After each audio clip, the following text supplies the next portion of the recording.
You remember Din Ben Phu? No. The same thing happened in Algeria, in Africa. They didn't have anything but a rifle. The French had all these highly mechanized instruments of warfare, but they put some guerrilla action on them.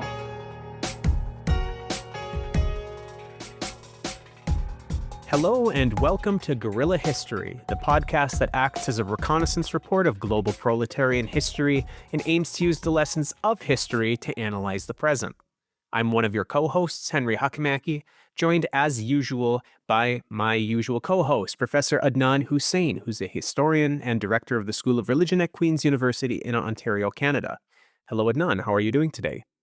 I'm doing great, Henry. It's wonderful to be with you. Absolutely. Real pleasure seeing you as always. And I'm very excited for today's episode. It is our first case study within the series that listeners are now listening to, African Revolutions and Decolonization, which is the series that we have just started and is going to run every other week for the next roughly year and a half. So just to remind the listeners of what this is, every other week we are putting out another episode within this series, and alternating episodes within that series are going to be case study episodes like this one, and then the other episodes are going to be more supplemental discussions, which are going to be either theoretical based or focuses on specific thinkers from the continent or who have written on the continent. We have a lot of things planned, so do stay tuned. As I mentioned, those episodes will be coming out every other Friday, interspersed with our non-series episodes that we have been putting out for the last 4 years or so on the show already. Before I introduce our guest and the topic for today's case study episode, I want to remind listeners that you can help support the show and allow us to continue making episodes like this by going to patreon.com/Guerrilla History. That's GUERRILLA History. And you can keep up to date with everything that we're doing by following us on social media. We're on Twitter at Guerrilla_pod. Again, GUERRILLA_pod. On Instagram, Guerrilla_history, again, Guerrilla 2 R's. And we also have recently relaunched our Substack, which allows us to get updates to you without having to rely on a social media algorithm. You can subscribe to that for free and get the updates directly to your email inbox. It's guerrillahistory.substack.com. Now, with that overly long housekeeping out of the way, I can introduce our guest. We have Nicholas Mwangi, who is a member of the Ukombozi Library in Kenya. Hello, Nicholas. It's nice to have you on the show. How are you today? Hello, Henry, and hello, Adam. I'm good. Glad to be part of this great episode with the Guerrilla History. Thanks. Absolutely. It's a pleasure to have you. And as I mentioned earlier, this is our first case study episode within the series. And the case study that we're going to be looking at is the Mau Mau Uprising in Kenya. So, as we get into this discussion on the Mau Mau Uprising of Kenya, a lot of listeners will have heard of this. I know I have mentioned this on the show periodically, but the Mau Mau Uprising is one of the very few things from African history that's taught in the American public education system. When I did world history, it was one of the very few things from Africa mentioned, but the portrayal of it was a bit strange in that class. So hopefully this is a very useful tool for people who are going to be hearing about it from this more radical perspective for the first time. To understand the Mau Mau Uprising, we have to go back to the historical background prior to the uprising, and particularly the colonial experience, the British colonial rule of Kenya. So can you take us back to that period of time? Let us know how the colonial period commenced, what the conditions within the country were under colonial administration, and some of the tensions that were rising during that time that eventually will lead us to the uprising. Sure. And thanks again for having me. Yes, indeed, Mau Mau is one of the most glorious chapters in our Kenyan history and in Africa in general. And in the global South world revolutions is also a very important chapter. You have said there have been different perspectives and narratives about it. Later on, I'll also touch on that, on the different views that have made us understand Mau Mau and how we understand it. No uprising or revolution comes out of a vacuum. It's always a culmination of a different resistance because of the same conditions, and it's not different prior to the Mau Mau, because a revolution that Mau Mau was a revolution that rose to confront British colonial control in Kenya. And so to understand its significance, we will have to first to set the context by exploring the roots of colonialism in Kenya. Because Kenya was envisioned as a settler colony, just like the way South Africa was envisioned, Zimbabwe was envisioned. So it means the British had no intention of leaving Kenya. From the onset, they had seen this as a permanent home. And so were it not for the Mau Mau Uprising, they would have still stayed for a long time here. But nevertheless, it witnessed one of the most violent form of land alienation, labor exploitation, and racial segregation, as it has happened everywhere, including South Africa, particularly after the British introduced the White Highlands policy in Kenya as they came, which displaced thousands of African people. And there were different laws that were used and passed to make this possible. There was the Land Acquisition Act of 1894. There was the Crown Lands Ordinance of 1902. There was the Crown Lands Ordinance of 1915 and the Kenya Native Areas Ordinance of 1926. These laws were used to do the land alienation and to push Africans from the highlands and the fertile lands that they were inhabiting to pave way for their settlers. So Kenya became part of the British East Africa Protectorate in 1895, following a period of European exploration and the onset of imperial domination, driven by the need for resources and markets to fuel the emerging capitalist economies of the 19th century in Europe. This drive, of course, as we know, was a byproduct of the Industrial Revolution, which created a great demand for raw materials and global markets. Also, the fertile highlands of Kenya attracted the British settlers because in large numbers, they were used to the settlers were used to shape the colonial agenda in the region. However, the story of colonization in Kenya dates back even further to 1498, when the Portuguese became the first Europeans to set foot on Kenya's coast. Their aim was to dominate the lucrative Indian Ocean trade routes that had connected Africa, Asia, and the Middle East for centuries.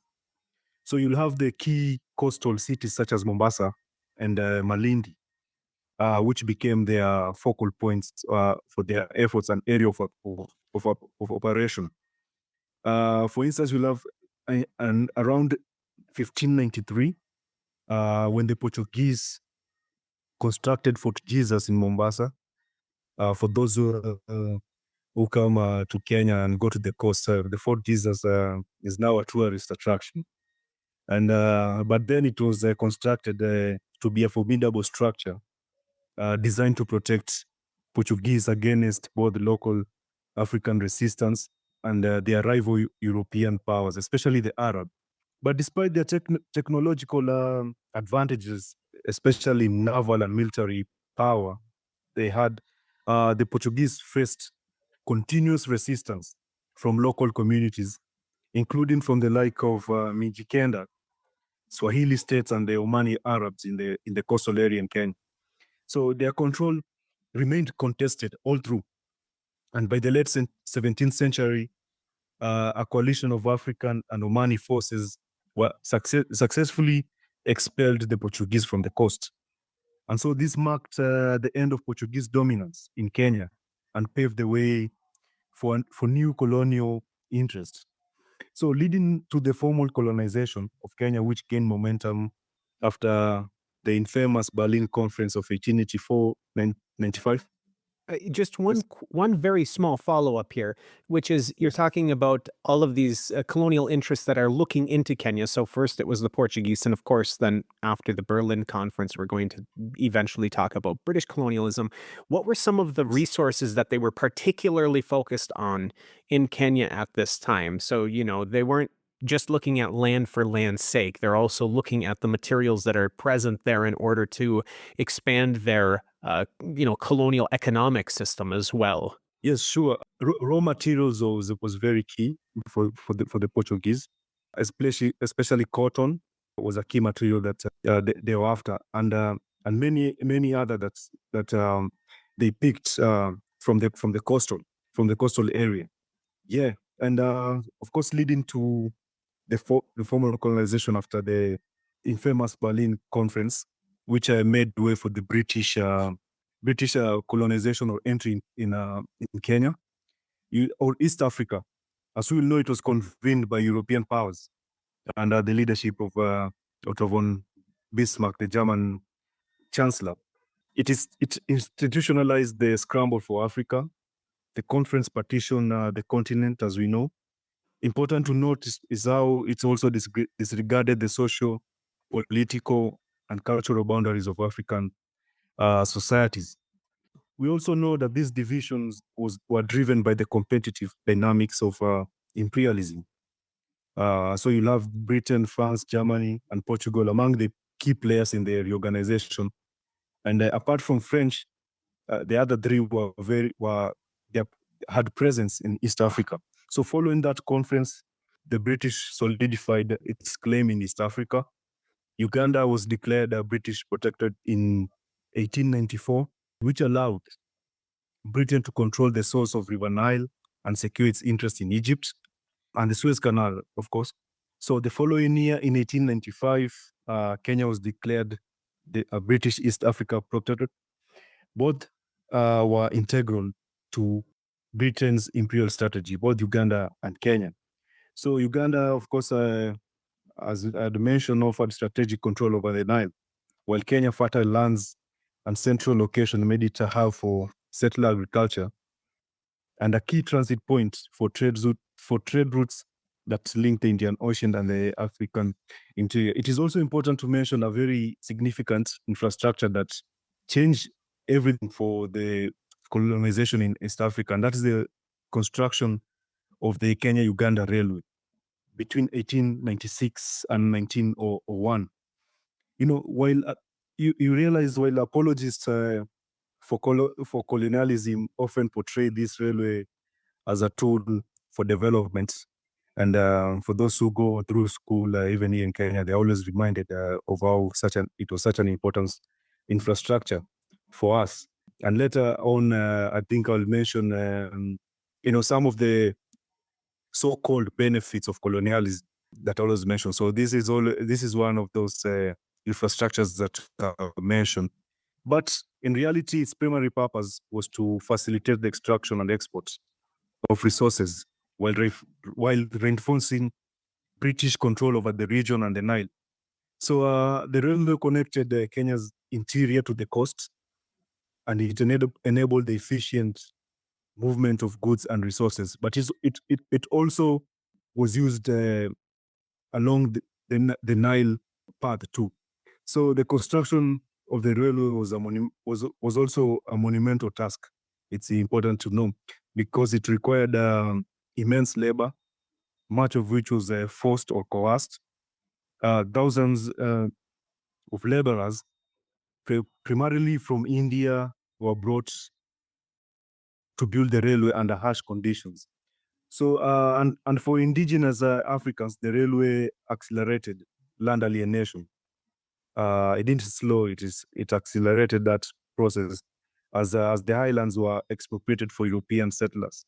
So this expropriation displaced African communities from their ancestral lands, leading to widespread social and economic disruption. And so millions of hectares became concentrated in the hands of a white minority, while African communities were subjected to taxation and forced labor to European farms. So between 1884, since the Berlin Conference and 1920, Britain sought to consolidate its power in Kenya. But African resistance was also growing at the period. Yeah, so the indigenous communities resisted land alienation. They also resisted forced labor and the destruction of their social system as they knew it, because it was this was a disruption. And it is this resistance that laid the groundwork for future struggles against colonial oppression that culminated in the Mau Mau Uprising of the 1950s. For instance, among the forms of resistance was that of the Kikuyu, which is one of the many communities in Kenya, the Nandi, which is another community, the Kamba, which is another community. So the Kikuyu people whose lands were particularly targeted for European settlements resisted both the alienation of their land and the imposition of taxes. Taxes were used as a measure to make people agree to forced labor. That's how labor was appropriated through the taxes. So meanwhile, the Nandi resistance was led by one hero here called Koitalel Arap Samoei, and it became one of the most prolonged military campaigns against the British colonial rule from 1895 to 1905. For at least 11 years, the Nandi fought against British incursions into their territory, particularly resisting the construction of the railway, of the Kenya-Uganda Railway. However, in 1905, after Samoei was killed in a British ambush, the Nandi resistance was quelled. But you can see these are very early resistance from 1895. And the Mau Mau Uprising is in the 1950s. So the struggle evolved into a more politically conscious movement. The British imposed oppressive measures like land curtailment, which they continued. They also introduced the Kipande system, where you are required to have your ID in your neck as you walk to control African labor. So during this period, you'll see the East African Association was formed, another nationalist called Harry Tuku. And this East African Association aimed to organize nonviolent protests and petitions against colonial rule.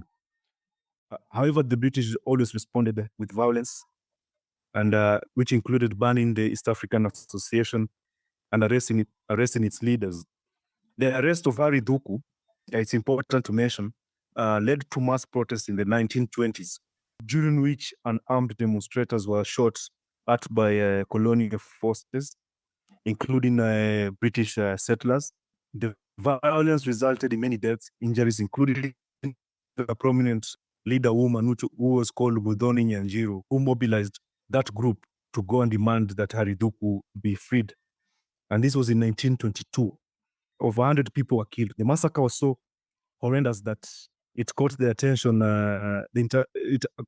and surprisingly, including Marcus Garvey, the leader of the Universal Negro Improvement Association, and who condemned the atrocity through a letter. So you can see from the 1930s through the 1950s, the struggle sharpened. The struggle sharpened, led by radical trade unions. These unions, particularly the African Workers Federation, introduced a more militant face, which was more organized. And this is from the 30s.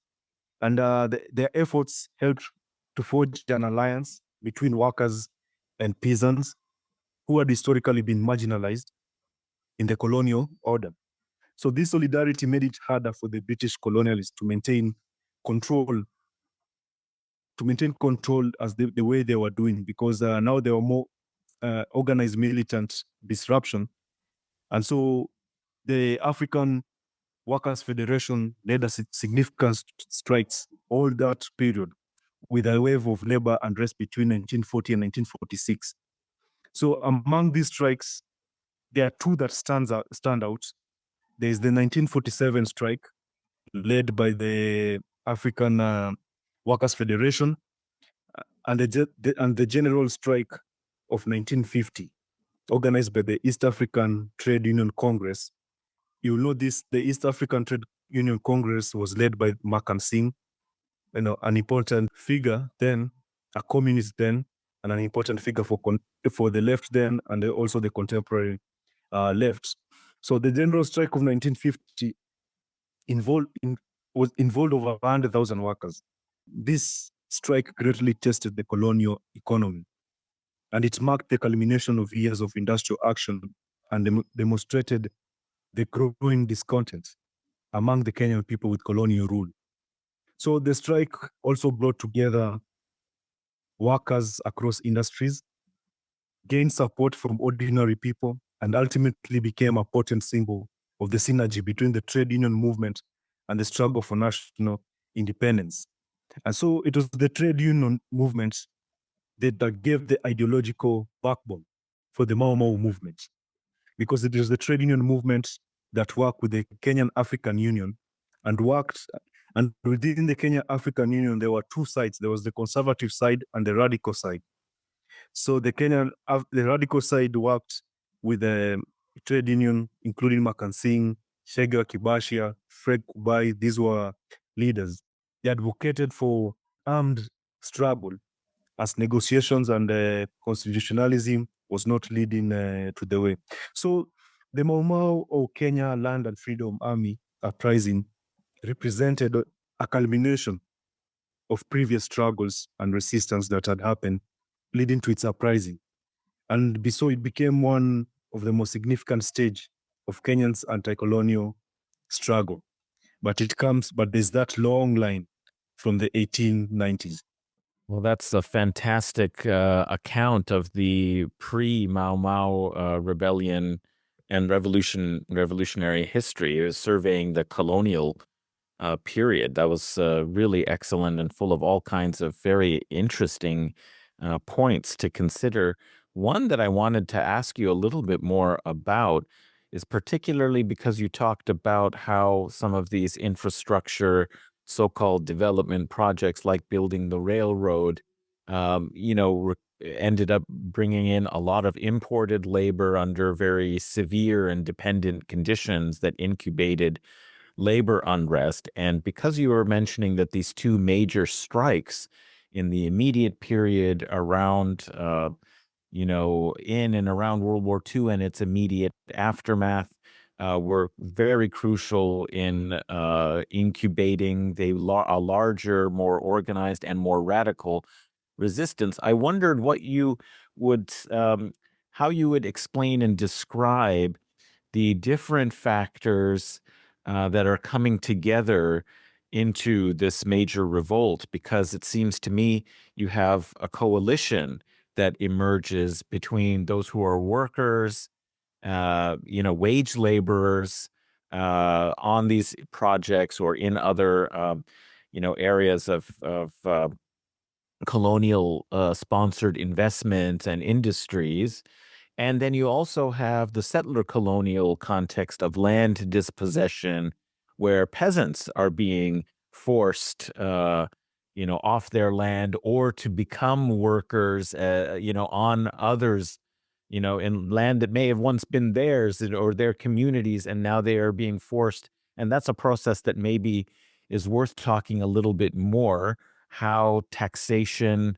I thought that was a very important point. A lot of people think of taxes as just what's needed in any, kind of modern society to run the, government. But in this case, this is a colonial government that is imposing itself using, taxation to fund itself. But also, I thought that was a very important point, create conditions of debt where people cannot pay their taxes and then be forced into a kind of debt peonage as wage laborers in, agricultural activity. So I just wonder if maybe you can elucidate a little bit more how this coalition that might seem to have had very different kinds of sources. One is a peasantry, facing settler colonial dispossession, and the other is kind of colonial era labor exploitation in industries, and how this workers and peasants kind of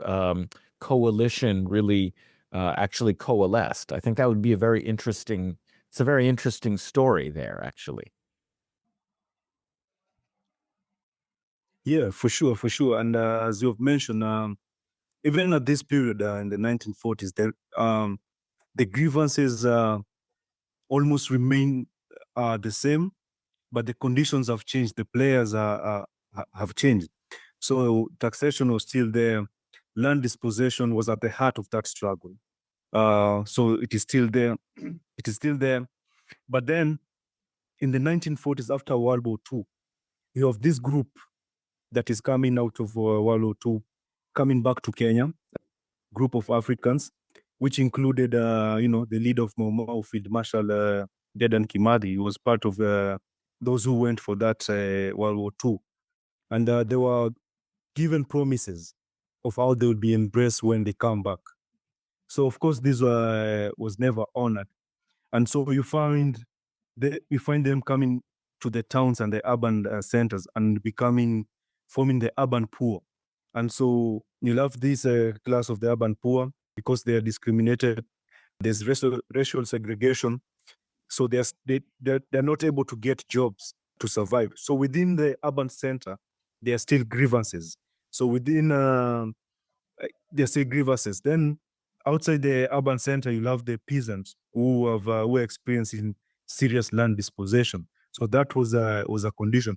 But within the trade union movement, you have these leaders who are able to galvanize all these three set of people around a major issue: an end to racial segregation, an end to land dispossession, and an end to the taxation.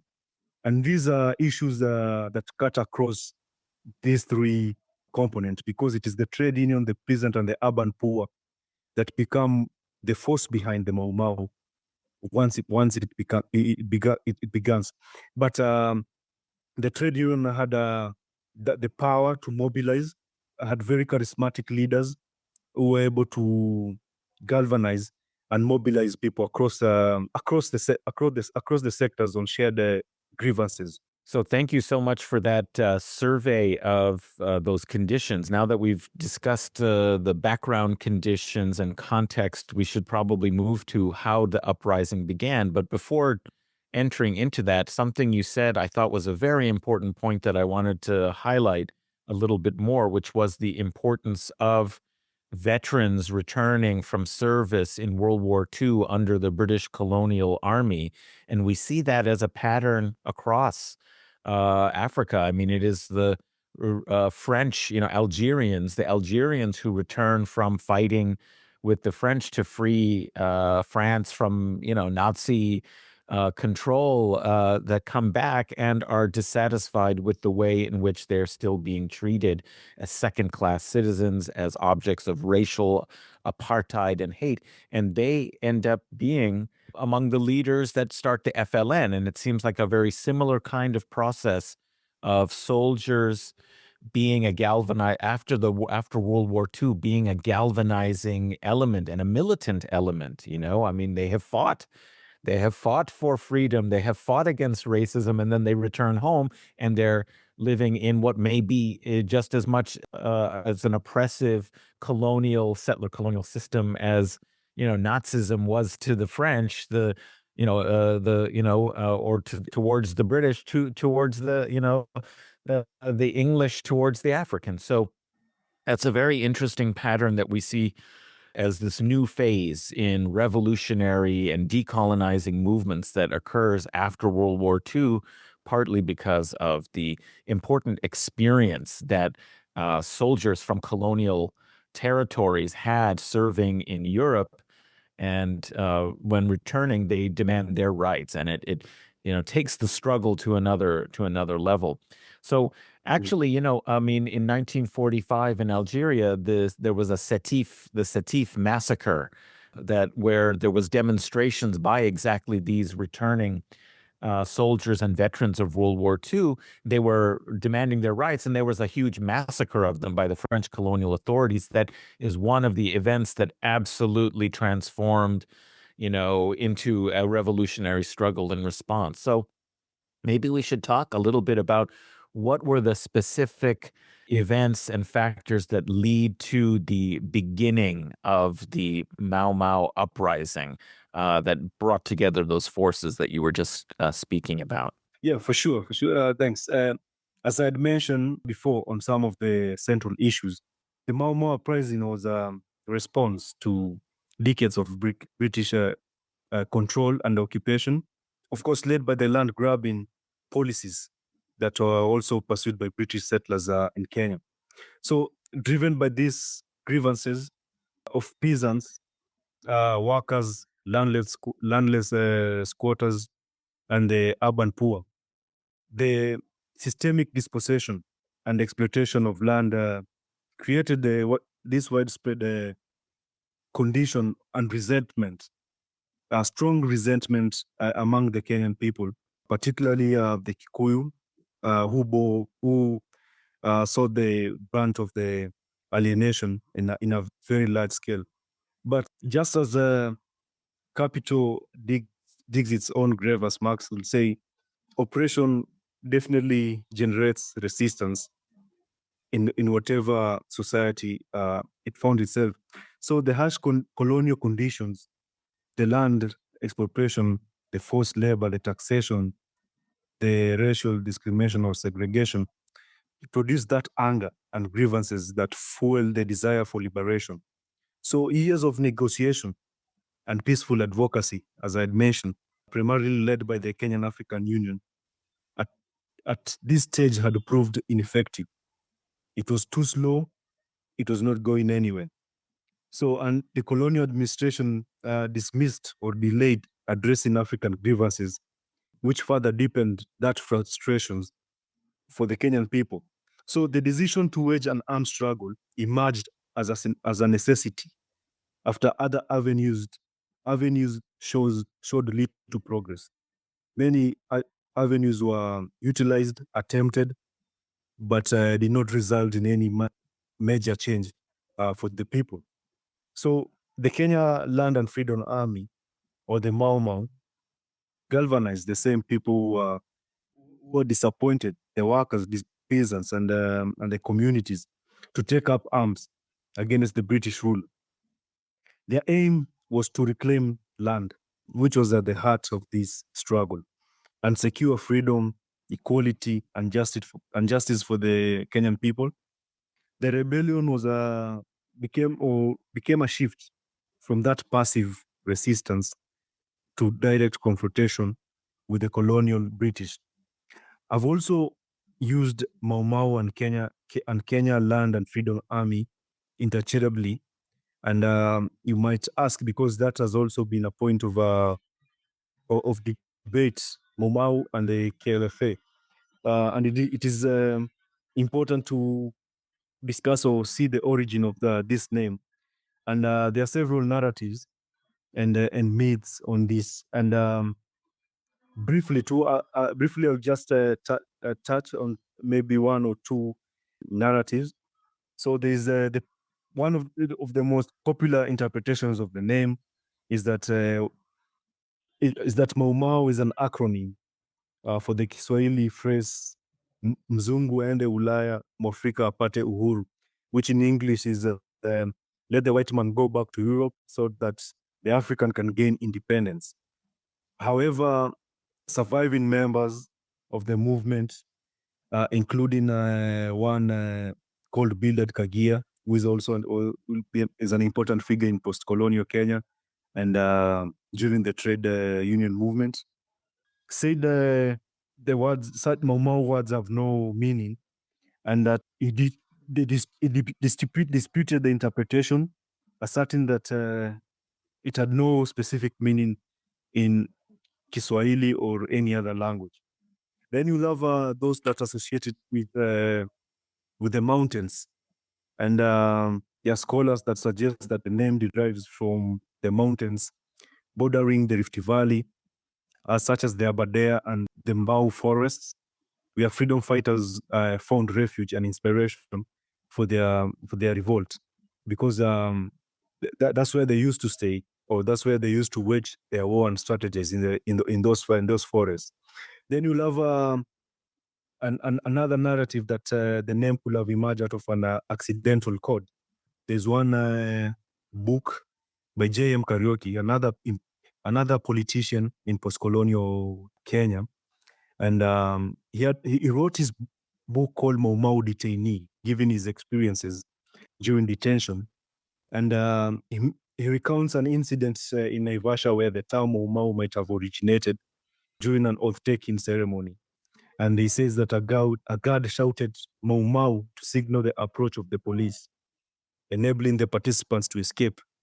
So when the police reported the incident, they referred to the group as Mau Mau. And it became the name for the movement. And even in official colonial documents, the name is only mentioned in 1948 in official colonial documents. Another narrative is that it could also have emerged out of British propaganda. Other historians have argued that the term Mau Mau was a colonial invention used by the British to ridicule and delegitimize the movement. So the name evoked stereotypes of African savagery and was propagated by the colonial press. And as one historian, Maina Kenyati, has said, the British sought to insult and debase the anti-imperialist resistance by attaching a disparaging label. And finally, the name Kenya Land and Freedom Army seems to be what most scholars have settled on, that despite the widespread use of Mau Mau, the freedom fighters identified themselves as the Kenya Land and Freedom Army, KLFA. So this name reflected their primary objectives, of course, reclaiming stolen lands and achieving independence. And the KLFA vision was rooted in revolutionary ideals, with trade unions providing the movement agenda and aligning it with global struggles for liberation. Yeah, that is briefly on the name, but nevertheless, on the uprising. Well, maybe before you go into the name, I think it's just valuable to point out, as you were saying, that it's very possible that it's just a colonial construction, and it was in some ways meant to make it seem like just some wild African barbaric, violent uprising. Whereas if you give the name, Kenya Land and Freedom, it's a very political program. It's an organized, kind of rational sounding political movement against colonialism. And they didn't want to kind of acknowledge that there were political grievances, political demands. This was a political movement.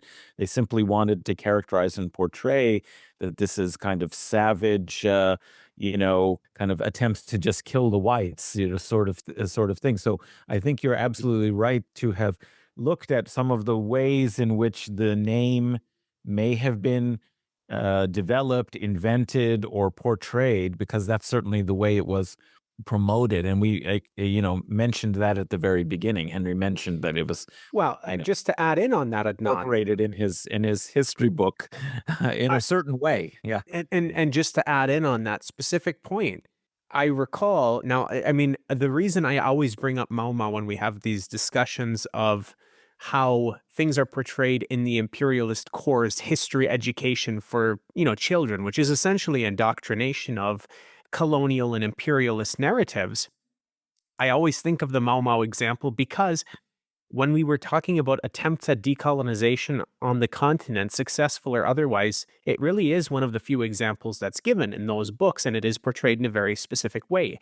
And I can tell you, and I recall this quite vividly for that reason. I mean, I was somewhat conscious of this at the time, but I recall that the name Kenyan Land and Freedom Army never comes up.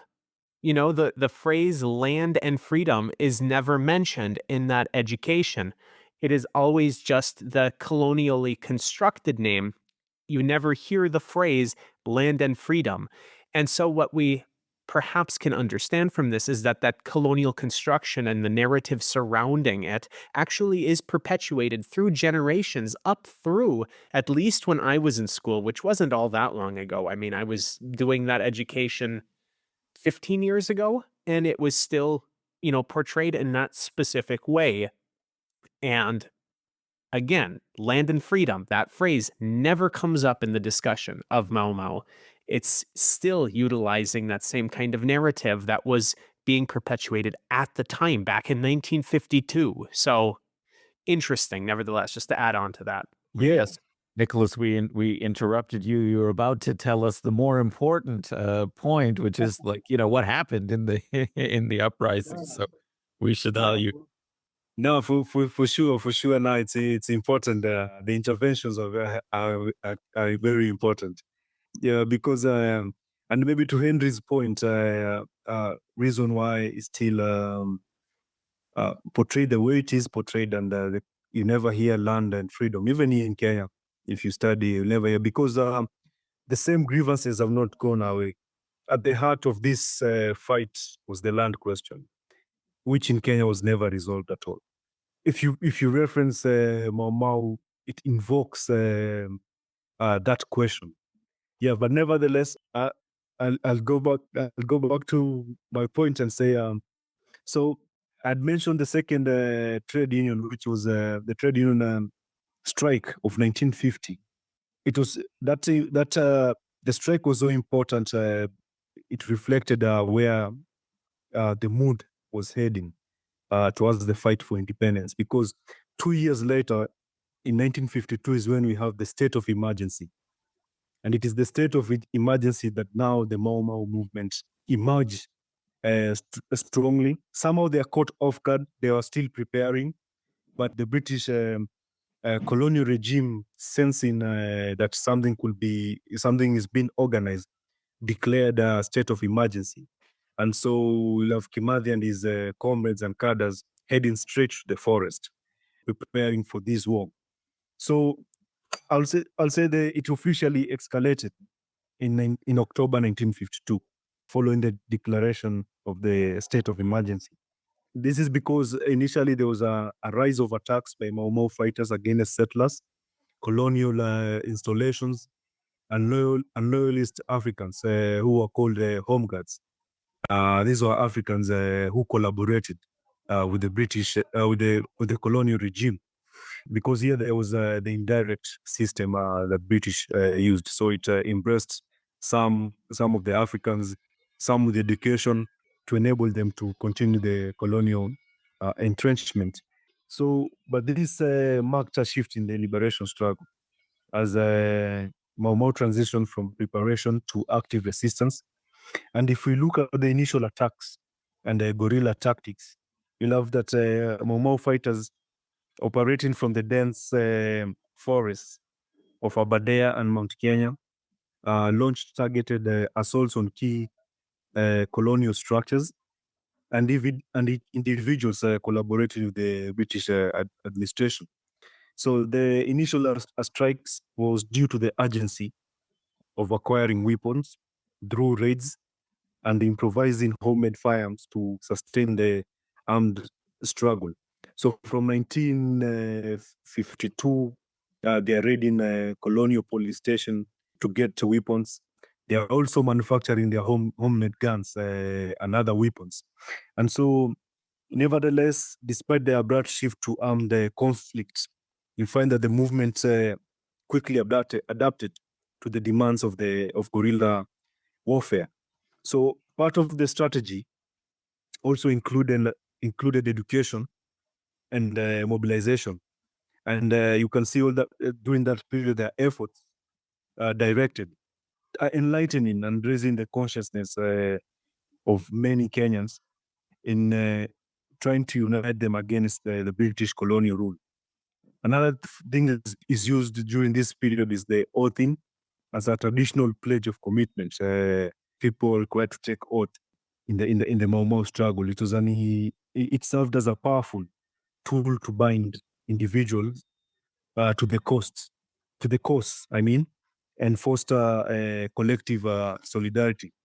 This is because the Mau Mau leadership aimed at to transcend class and ethnic divisions so that they could be able to create a nationalist front that united workers of the nation, peasants, and other patriotic elements to this war for independence. And the objectives of the movement remained to defeat colonialism and imperialism, to achieve national independence, and to reclaim stolen land for the Kenyan people. So the demands are very consistent. Almost 4 generations later, the demands are very consistent in this war. And they will do political education, which they deliver through any available media, including print, newspaper. There's a lot of literature that comes out during this period, and which complemented the use of oathing to instill these objectives to the people. So while the declaration of the state of emergency posed significant forced the need for greater organizational cohesion with time as the war continued, but and Mau Mau operatives went underground, but the movement structures adapted effectively to a more clandestine secretive operations. And so this although the state of emergency was intended to crush the rebellion, it also heightened the urgency and resolve of the freedom fighters, which further solidified their commitment to that cause. And so by 1953, you'd find the Mau Mau rebellion had advanced into a critical phase, so necessitating a more centralized and coordinated military command. So while individual guerrilla units had continued to demonstrate and to demonstrate their resilience and resourcefulness, their scattered operations pose challenges in terms of tactic and strategy. So for unified and effective resistance against the well-equipped British colonial forces, the Mau Mau leadership moved to establish a structured military framework that could strategize and unify efforts across all fronts of their structures and part of the tactic and strategy. So the Mau Mau guerrilla forces set up new military headquarters deep within the forest of Kenya, which is the Aberdares, and particularly also Mount Kenya forests. And so these bases became the nerve centers for planning and executing armed operations, which leveraging, of course, the forest natural cover to sustain the guerrilla war. So then in August 1953, after months. So, Nicholas, I want to hop in for just a second. Yes. You're mentioning the locations in which they were setting up bases. That is, of course, very important in terms of the geographical and physical protection that these locations present, and also the ability to organize people kind of free from state surveillance and intervention.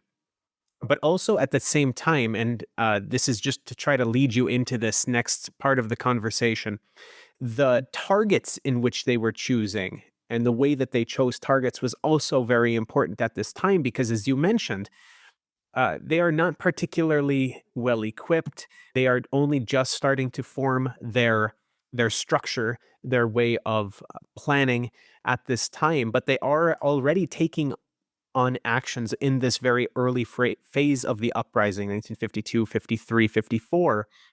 And the types of targets that they choose changes over time. And I know that this is what you'll probably be talking about in your next answer. Just again, I'm trying to kind of, highlight something that we should definitely talk about. One of the things that always strikes me is the targets early on often were comprador chieftains, these collaborationists along with the colonial regime who Yes.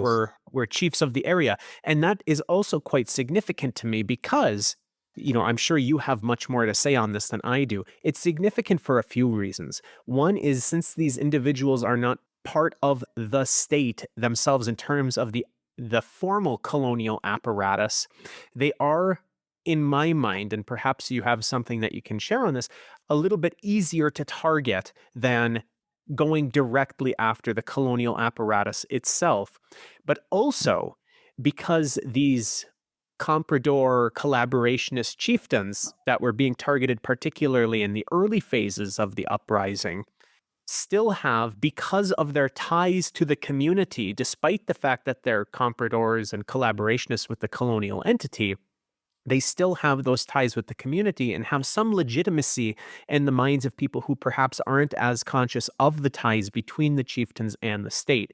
So it's very interesting to think about, both in terms of the possibility of executing those operations in the early phases while they're still developing these modes of operating and the planning and the strategies. And then also because this is particularly an important node to strike out against, because they do have those linkages with the community that would otherwise legitimize them and allow them to continue operating on behalf of the colonial apparatus. Just, I think that that's a couple of things that might be worth mentioning in this next part of the answer, in terms of the way that the operations differ in the early phase versus the later phase. For sure. And this is an interesting topic because the chief and the home guards who are collaborators were considered traitors. Yes, it might seem they were an easy target. They were also armed, and they were also very brutal. You have to see that the home guards and the chiefs were, some were even brainwashed to a level to think that they were almost at the same level with the British and look down upon their fellow countrymen. And you'll see, even post-independence after 1963, that the British are able to maneuver and put this class of collaborators, the home guards and the chief, into power. They become the elite class post-independence. So there's that consistent line of the role they played to assist the British. And so they were considered enemy as any other. And you'll find that Mau Mau will target the home guards, because they also had weapons. If they were killed, the weapons were taken. They will also target individual settlers who were living in huge tracts of land, and also get their weapons. In other instances, they will raid police stations and also even free some of the prisoners, and they also get the weapons. So you'll have these three targets of collaborators, of settlers, and colonial infrastructures to sabotage and to get weapons. Yeah, but they've had you have had historians who are saying that there's a need to study the role of the loyalists, and it's a very contentious question and debate, because there are those who think they played an important role, and there are those who see them simply as traitors who were used to kill their fellow countrymen. Yeah, if I could mention now, when I said in 1953, when there's a structure being formed. What was formed was the Kenya Defense Council and Mau Mau, which is an important thing to coordinate the war. There was the headquarters, I've said, in the forest, but the war was not just being fought in the forest. So you have the communication infrastructure created by the Mau Mau, especially starting from the urban areas. So the communication will be all over. So it was not just a war fought on the forest. You'll have sympathizers, you'll have cadres who are still outside in towns and the urban areas, collecting intelligence and sending information. You'll have people coordinating how will food get into the forest, and I'll get to that. But I still mention perhaps just one last thing on the 1953, because we have something called the Mwangi Conference. It was an important conference deep in the forest. It followed after several months of intense armed warfare the Mau Mau movement convened a landmark historical meeting near the Mwade River. That's why the name Mwade, and which is was known as the Mwade Conference. So it brought together representatives from various fighting units of the Mau Mau to share experiences, discuss strategies, and address the challenges of coordination and leadership, which was now emerging. So the conference identified also the need for a unified structure and to oversee the entire armed struggle, and resolved to form the Kenya Defense Council, as I've mentioned. And so this body was tasked with coordinating operations across the different guerrilla units. Also, you'll have them formulating and executing the overall military strategy. They will have also another important role to resolve the tension between centralized command and local unit autonomy, ensuring flexibility while maintaining a unified direction within the movement. Later on, we might discuss the tensions also within the Mau Mau, the internal tensions within the Mau Mau movement. It was not a perfect organization as such. So at the Mwade conference, why it is important? It is important. It is here where Field Marshal Dedan Kimathi was elected president of the Kenya Defense Council. He was chosen as the leader, which now this cemented his position as the leader of the armed struggle. And the council also reorganized the fighting forces and created at least 8 distinct armies, and streamlined guerrilla operations and enhance the capacity to engage in sustained conflict. So following the formation of the council in 1953, the Mau Mau leadership recognized also the urgency of countering colonial propaganda. And because this was very big, you can do a study entirely on the British propaganda on Mau Mau.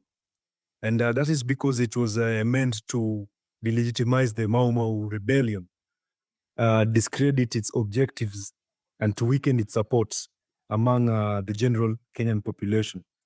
So to combat this, the Kenyan Defense Council, under the leadership of Field Marshal Dedan Kimathi, assessed the political climate, identified the need for a clear, unified statement of the movement that outlined the demands and goals.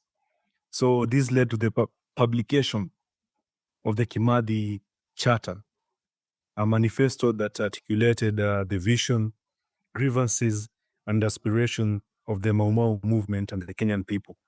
So the Kimathi Charter was prepared his leadership and was a bold rejection of colonialism, as it outlined the demands and principles driving the Mau Mau rebellion and serving as a rallying call for freedom fighters and their supporters.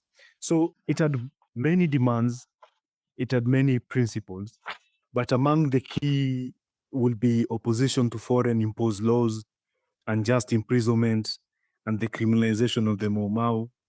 Of course, they condemned of poison dropping campaigns and other brutal colonial tactics against African civilians.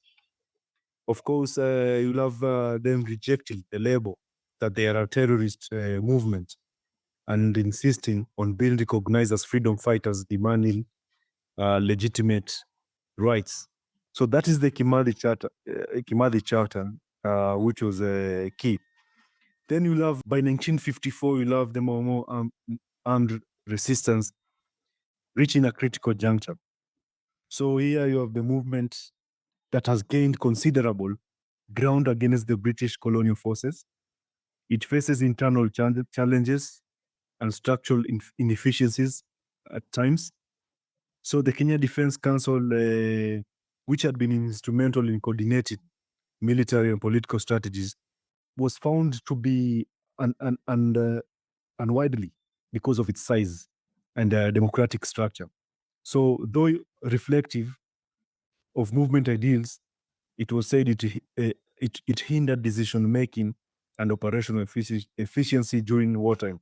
So in February 1954, another major meeting was convened to address these issues, attended by at least 800 delegates of the Mau Mau.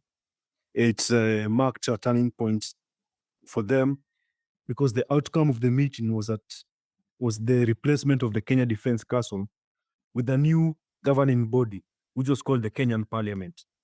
So the establishment of the Kenyan Parliament was profound, because and it also a very symbolic step in the Mau Mau rebellion.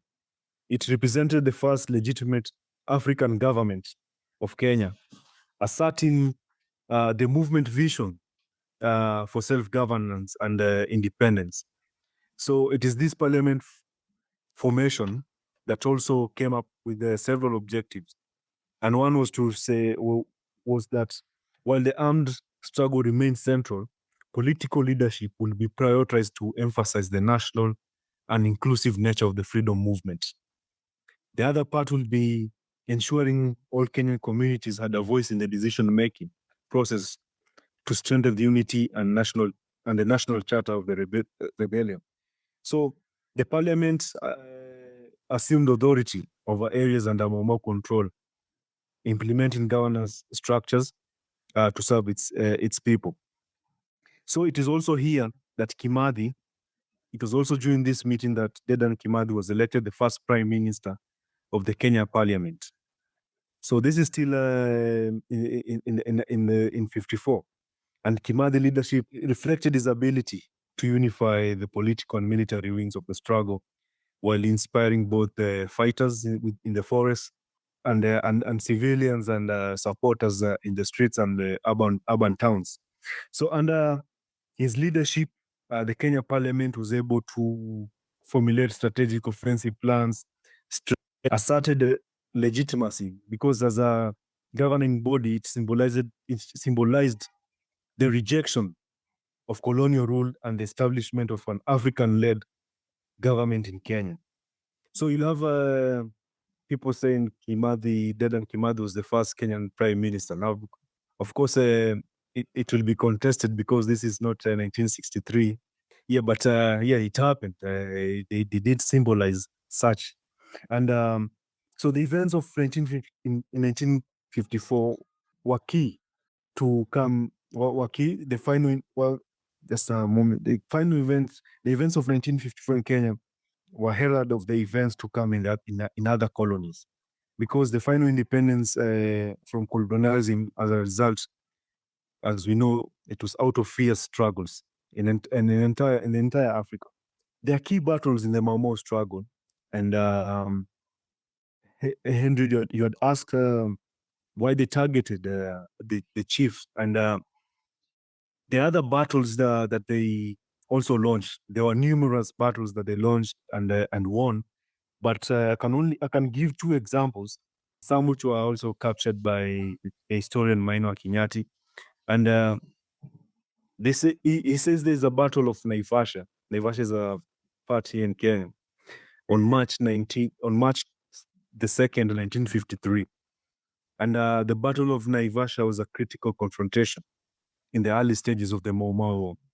And on this day, the Mau Mau Patriotic Army, led by General Mbaria Kaniu, launched a bold, well-coordinated attack on the Naivasha police base, and which is a symbol of British authority and repression. And interesting, they were able to capture weapons and ammunition. They were able to kill or capture during the attack many of the soldiers in that post. And it is said that this was one of those this was one of those battles that boosted their morale to continue with the war. The defeat left the British colonial administration shaken, forcing them to reassess their strategies and intensify their counter-insurgency efforts. The other battle, of course, is the Battle of Lukenya, which is September 17, 1954. So considered another landmark victory, where Mau Mau executed a daring operation to liberate imprisoned freedom fighters, and which also led to the liberation of those prisoners. They were able to be released. Weapons were also seized. They were able to put like a demoralizing spirit against the British, while the forces and the Mau Mau cadres became their morale got boosted. So the victory of Lukenya was a powerful symbol of the Mau Mau commitment to fight for liberation and justice. So those two battles are some of the battles, but there were numerous, of course. Well, I guess one of the things that I think might be interesting at this point is talking about the various tensions that were involved. This is something that you hinted at earlier, and this might be as good a point as any because, of course, within any grouping of people, there is always going to be tension. But the tensions within Mau Mau, they began to evolve over time as well. I mean, there's always tensions present, but they do evolve over time and begin to play roles as the uprising goes on. So maybe you can talk now a little bit about the tensions that were present and how those tensions developed over time during the course of the uprising and what the implications of those tensions were. Right. There were tensions, especially between Field Marshal Dedan Kimathi, but also another general called General Madenge. You love that General Madenge was considered a bit older than Kimathi.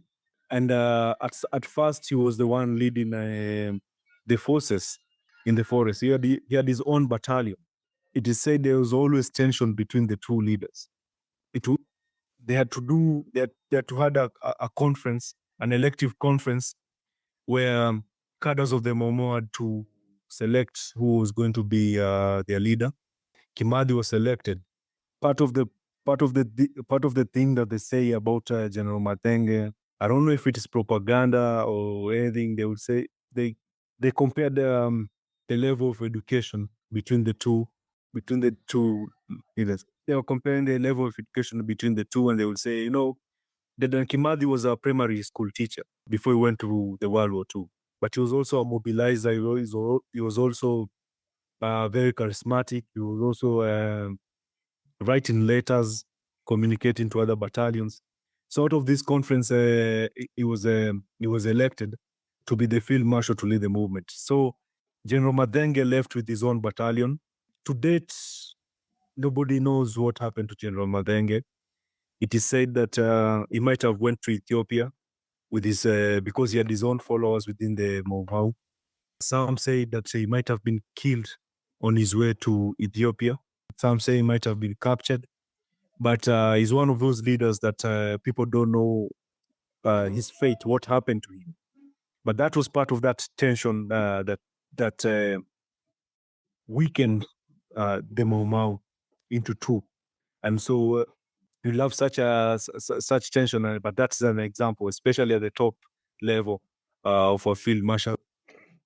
Excuse and the leader. Yes.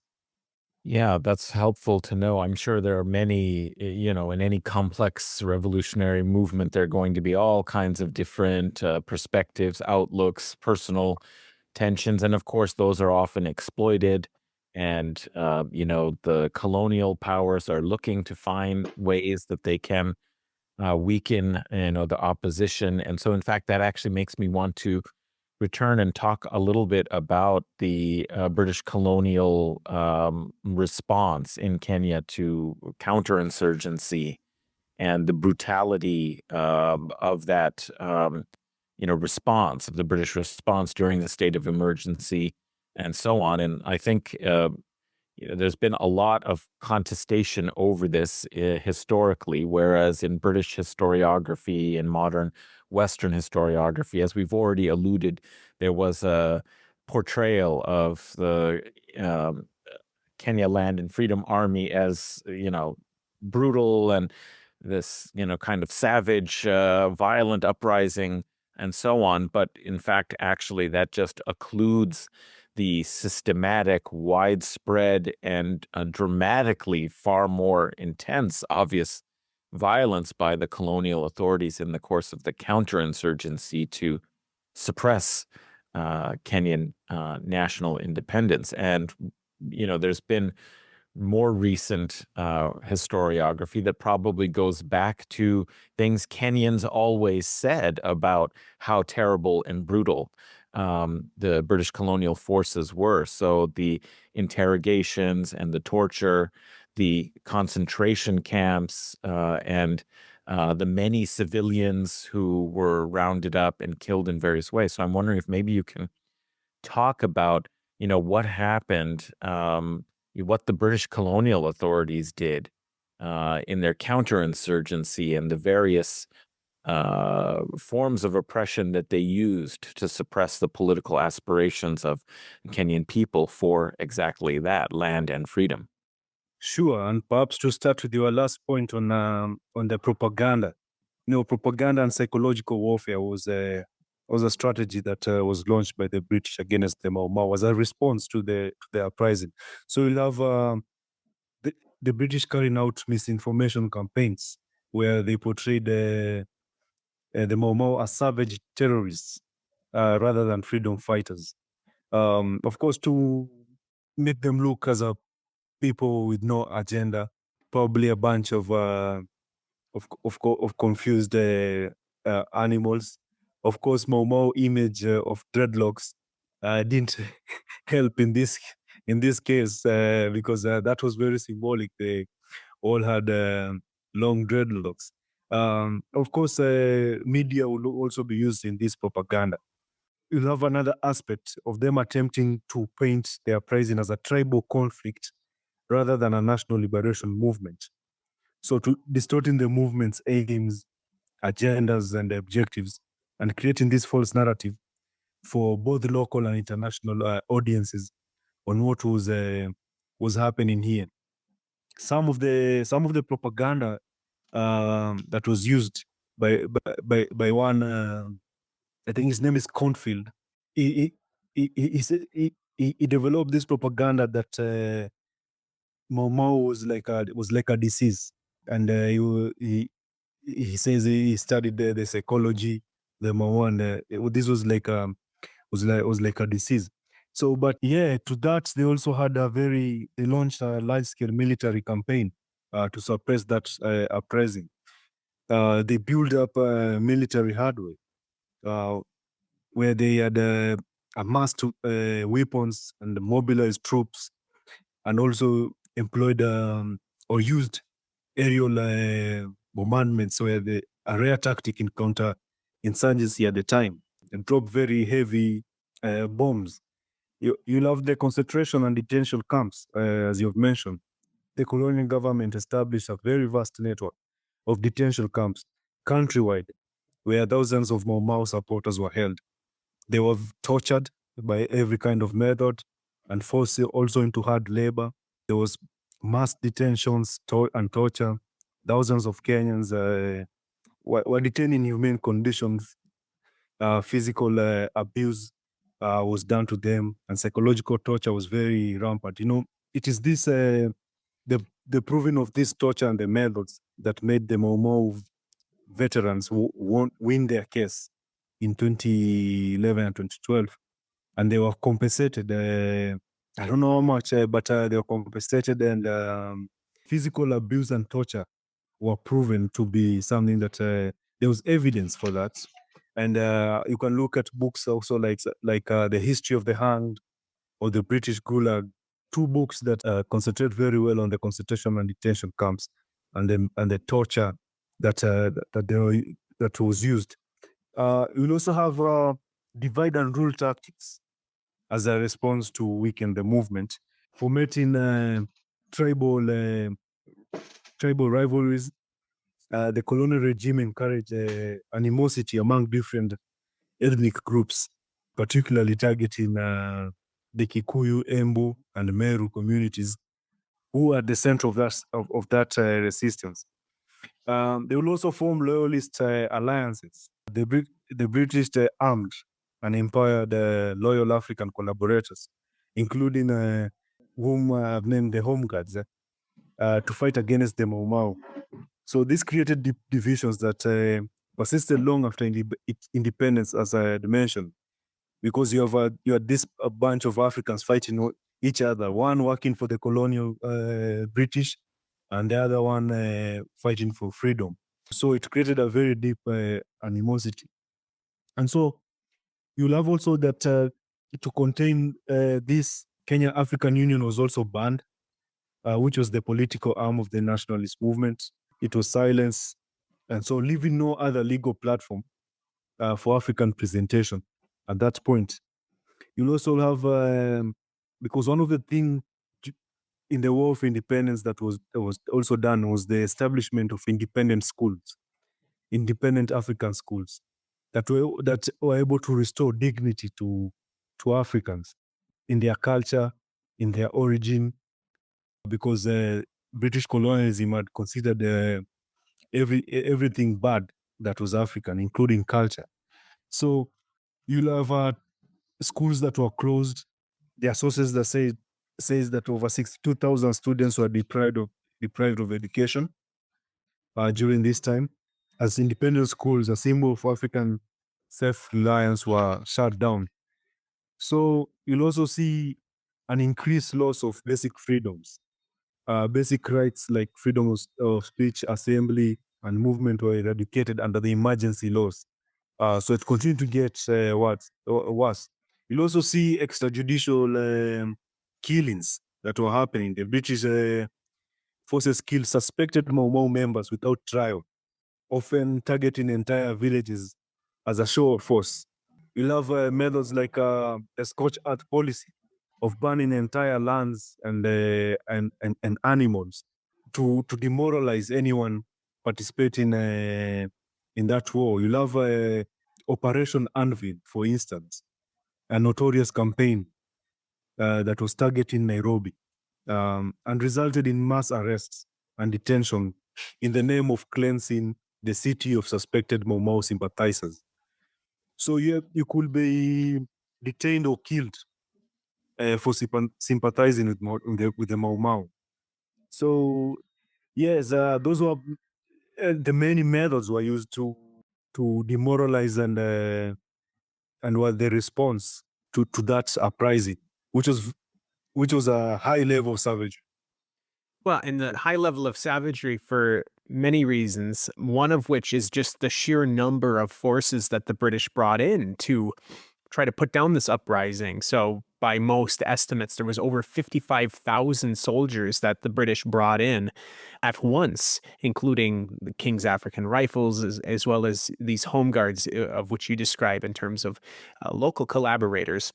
And just another thing that is going to come up, it's come up previously. We had a couple of episodes on apartheid and the Boer Wars and South African history. The British had been pioneering these scorched earth policies during the repression against uprisings and during colonial wars for decades at that point. So in the Second Boer War, for example, the British went through South Africa and just scorched the farmlands and sequestered people within concentration camps, basically utilizing this total war scorched earth policy that really hadn't been utilized very frequently before in history, but it became a hallmark of colonial treatment of colonized peoples during these colonial struggles. And as you pointed out, this is something that they carried out in Kenya as well. And also, I just wanted to make one other quick note on, you mentioned that they were discussing Mau Mau as a disease. This is another thing that we see quite frequently within colonial relationships and during colonial conflicts, is this dehumanizing usage of dehumanizing conceptual metaphors where groups of people or organizations are referred to as diseases or a pestilence or a cancer or a plague, or as animals. Cockroaches are a very common example. And the necessity to stamp out the disease or the animal vector of disease. And that's why cockroaches and termites are quite frequently used as these dehumanizing metaphors. This is something that comes up time and time again across history. And the British, again, when dealing with their colonial subjects, quite frequently would utilize these metaphors. But turning towards how Mau Mau was eventually put down, like we said, there was many soldiers that were brought in. There was very repressive tactics that were utilized within communities in terms of trying to put people away from joining Mau Mau and joining the cause and supporting the cause of Mau Mau. But there was also, of course, as you mentioned, these extrajudicial kidnappings and killings, and many of the leaders within Mau Mau were assassinated or kidnapped and killed, executed in various ways. And over time, of course, that has a very significant impact on how the uprising eventually comes to a close. So perhaps you can talk a little bit about how those tactics were effective for the British in eventually bringing the uprising towards that conclusion. Yes, eventually the tactics made it possible to quell the resistance at around 1956 with the capturing and imprisonment and killing of Field Marshal Dedan Kimathi. So if you look at the circumstances at which Dedan Kimathi was arrested, it is said he was because he came out of the deep forest, was coming to the villages looking for food. That's where one home guard spotted him and shot him, and he was shot and arrested. So you can see the methods. He was shot and arrested by fellow African home guards. So the tactic and divide method had worked in that aspect. The Scorched Earth policy that had raising down land, food, animals made it difficult to access food from the forest. The dehumanizing, the killings of Mau Mau sympathizers because it is Mau Mau sympathizers who are able to give intelligence, communication, but also provide logistical support, food, and everything. This heavy response, dehumanizing process, of course, quelled that and was able to demoralize a large part of the population, especially those that were not in the forest. And so you can see a disconnection emerging up to 1956 when Kimathi is arrested and to his eventual killing where he was hanged. So yeah, the brutal methods to a large extent worked, but not without a fight, not without a fight and a belief in the objectives.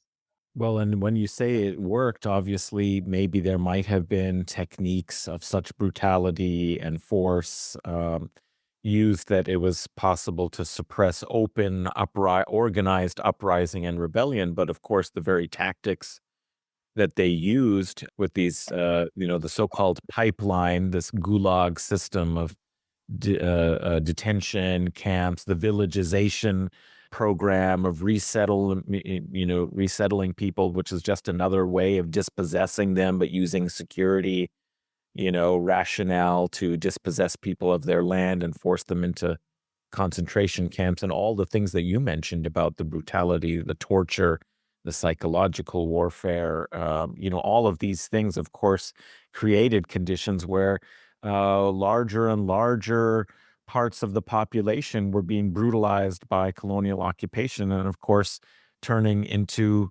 people who would resist it or who would oppose it. And, maybe one could say, and I think a lot of British historians and military historians like to say, oh, the rebellion was defeated in 1956. But, the reality is that Kenyans won at least political independence. I mean, we can talk about all the limitations and all the consequences of what a post-colonial African nation has had to endure in terms of neocolonialism and whether they really become fully independent. But the point is politically, the British had to, abandon their attempts to control Kenya. So that's maybe something we should talk about, the endings of the revolt, but you might say the birth of, the political process by which Kenya becomes an independent country is one of the legacies of the so-called Mau Mau Uprising. For sure, because even though it quelled around 1956, it was very clear that the British at that point had made their mind that it was not going to be possible to stay in Kenya permanently as they had envisioned it as a settler colony. So it is this war, it is this Mau Mau Uprising that defeated that notion. They could stay forever in Kenya, but also this notion that they were invisible, even in terms of military prowess and weapons. So it did a lot in that regard, and it set as maybe a smooth path now for serious negotiation for independence. So without that uprising, that does not become possible. Yeah, maybe it's worth talking about the aftermath and legacy now of, I mean, we've talked about one, which is, of course, Kenyan independence. I mean, but we might talk a little bit more about how this has shaped, what the legacies have been for shaping society and politics of Kenya in the post-colonial independence, post-independence period. Yeah, sure. I can go into that, but I wanted just to mention something. Then I can venture into that, and part of the achievement of not only debunking that notion of indivisibility within the British colonial superiority, there was you see a very active participation also of women in the Mau Mau War. Why it is important to mention is because it's also a topic that is also relegated and always not given the significance it deserves. And I'd mentioned earlier on the role played by women when I gave the example of Muthoni Nyanjiru. Earlier, I also mentioned Mekatilili. I also mentioned Mora in the early resistance of the 1900s, in the first part when I started. But, equally important is their contribution to Mau Mau too, because they were actively engaged in diverse capacity, from direct participation in armed struggle to providing logistical support and sustaining families in the absence of men detained or fighting in the forest. And sometimes, despite that significant role, you'll see sometimes historians and presenting them, or they sometimes they're overshadowed by mainstream historical narrative. So you'll have women like Field Marshal Muthoni and Wamoyo Gakuru, who are combatants and leaders in attack. Field Marshal Muthoni attained the same status as Field Marshal Dedan Kimathi because they were fighting in the forests. They served as fighters, strategists, and trainers also, often working alongside men in combat, in zones and in the forest. But also, many women were detained and tortured for their involvement in that war. Even in detention camps, women continued the acts of defiance, such as burying fallen comrades with honor, despite severe punishment. And most women were also hanged in prison, the same way Kimathi was hanged.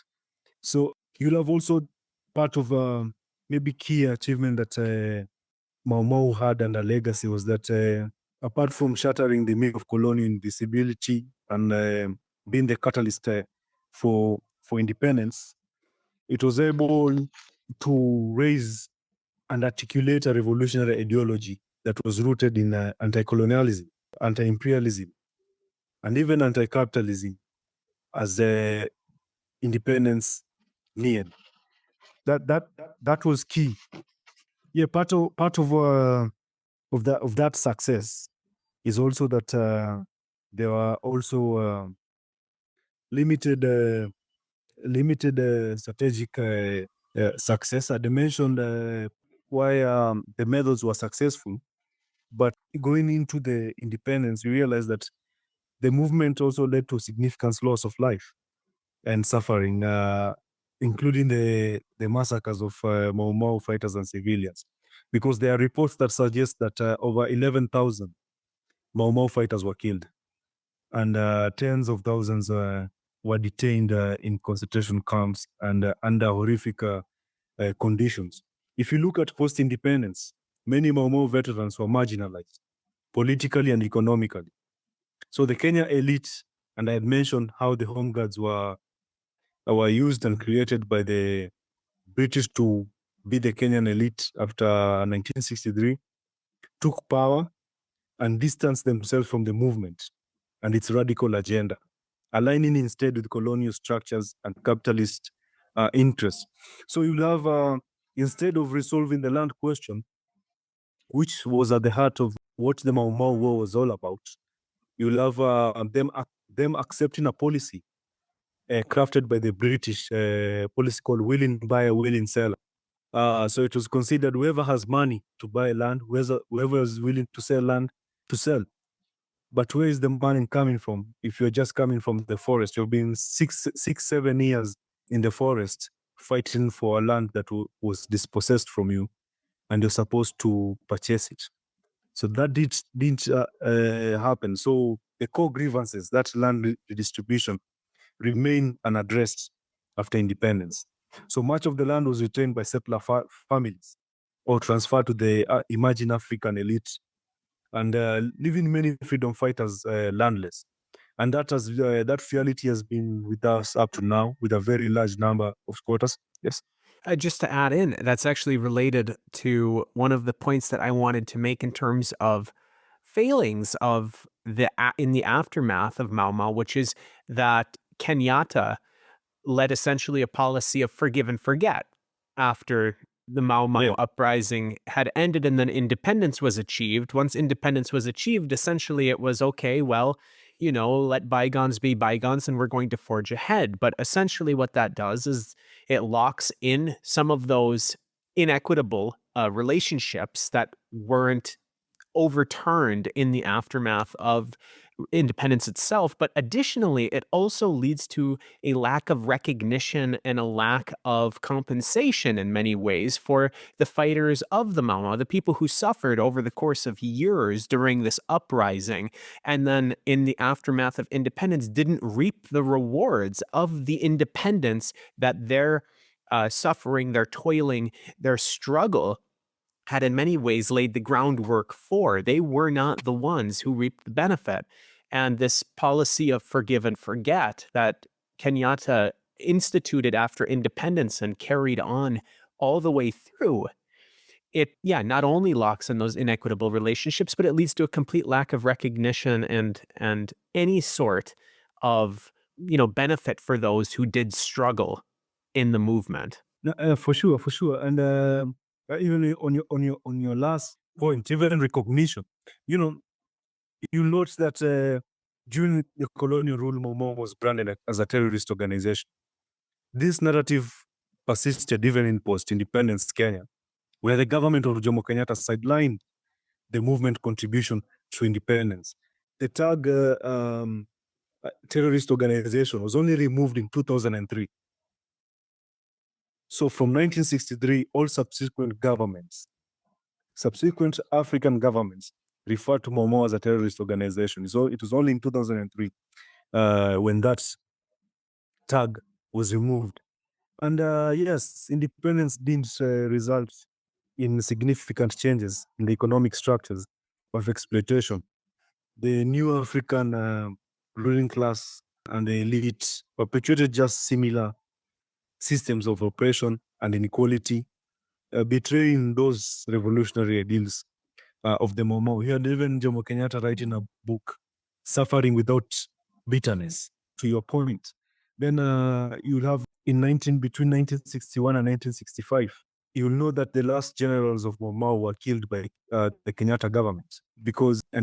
Two in particular who are very popular is General Baimungi. General Baimungi came out of the forest, met Kenyatta, and had those negotiations. And when he realized there was the land question was not going to be resolved, he went back to the forest. It is the first African government that went to the forest to get the general and his battalion and killed them. So those are some of the disappointments, some of the things that feel like it was a failure for that struggle that people paid a high price for it. No, nevertheless, we all recognize that without Mau Mau, there is no independence. And those things that we are fighting for are still there. They were fighting for justice. They were fighting for freedom. They are fighting for land. That has not been resolved to date here in Kenya. You will see that recently, like last year, we had a wave of protests for like 2 months. You can tell these grievances, which are economical, stem from unresolved issues from a post-independent government. And so they they keep coming because people will always fight to live a dignified life in whatever circumstances they find themselves. We should have been living in a better situation now, as our forefathers fought for that. But that struggle was hijacked and betrayed. But that struggle does not end, because the face is only the British colonial face that changed, but the power that be remain the same, and the majority of people remain in the same poor conditions they were in the fight during independence and post-independence. That continues as part of that struggle, and it will keep emerging every time. I think that those are very powerful words to end the conversation with. Nicholas, you've been very generous with your time, and it was really a terrific conversation.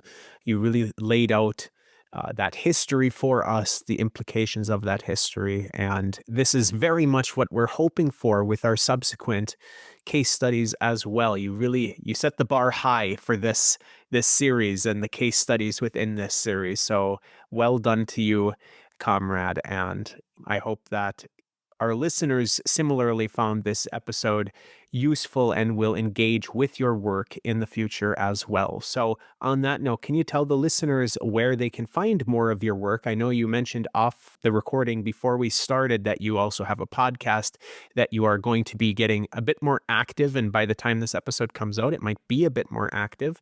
But let the listeners know where they can find you and more of your work. For sure. I co-host a podcast called Liberating Minds, available on all platforms. The platform focuses on book reviews, interview with the intellectuals, interview with activists, a lot also on Kenyan history. So you can always reach out there. I can always check out the books released by Vita Books, also released by Organic Intellectuals Network, some of which have participated in editing and contributing. Yes, thank you. Absolutely. And we will be sure to have all of those linked in the show notes. So listeners, to check out all of those, be sure to check the show notes and follow Nicholas's suggestions on where to get more.